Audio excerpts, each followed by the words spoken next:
qaybtani waxaan diiradda saari doonaa customerkeena sida aan ula tacaamul lahayn aan wax uga iibin lahayn ayaguna ayaan ku baran doonaa. Haddaba si aan u sameyno midaasi ugu horeyn waxaan tagi doonaa qaybta iyo ay ku qoran tahay customers markaan dhano kadib waxaan leenahay create invoice ayaan leeyahay. create invoice markaan dhano kadib halkan waxaa lagu leeyahay invoice qofka aad rabto inaad u jarto. macnaheedu waxay tahay create invoice qofkaani deyn ama amaah ayaan wax kaga iibinaynaa weeyaan. marka qofkaasi aad halkan aad ka dooran kartaa haddii aad rabto. marka waxaan leenahay Ifraax Ali ayaan rabnaa inaan wax ka iibino.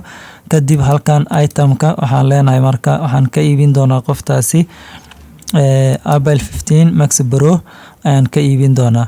markaan aan Apple 15 halkan wax yar aan soo weynaysano kadibna quantity-ga halkan waxaan leenahay waa 5 haba oo kaliya ayaan rabnaa leenahay ama aan ka iibinayna.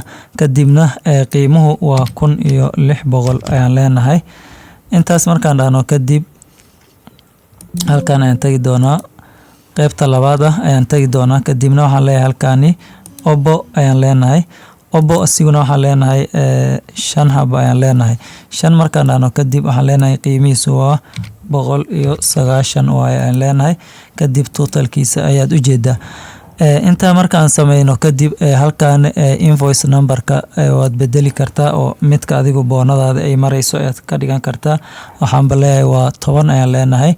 10 markaan dhano kadib halkan waxaad u jeedaa sidoo kale date-ka ayaa halkan aad ka sixi kartaa waa very important.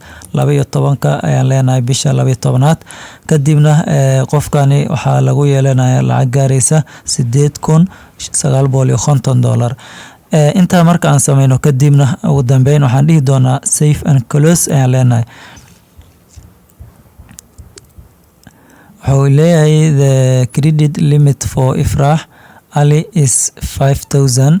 the current balance including this transaction is 800. marka wuxuu leeyahay credit balance-ga qoftaani hore waxaan u soo sheegnay inuu yahay 5,000 inuusan ka badnayn balse wuxuu leeyahay hadda 8,000 ayaa la maraya. marka ii soo sheegay ayuu leeyahay. marka continue ayaan iska leenahay yes ayaan leenahay marka oo iska dhaaf ayaan leenahay ka gudub. inta markaan sameyno kadibna report ayaan imaan doonaa. report marka aan imaano kadib waxaan leenahay customer receive and receivable. kadibna customer balance summary ayaan leenahay. kadib halkan waxaad u jeedaa inay soo gashay lacaga $8,950 oo laga rabo Ifraax Ali oo marka deyn ku ah. insha Allah taala marka casharka iyo customerka sida invoice loogu jaro oo qaab amaah loogu jaro qaansheegad sidaasi ayaa loo sameeyaa. waxaan rajaynayaa inaan isla fahnay casharka.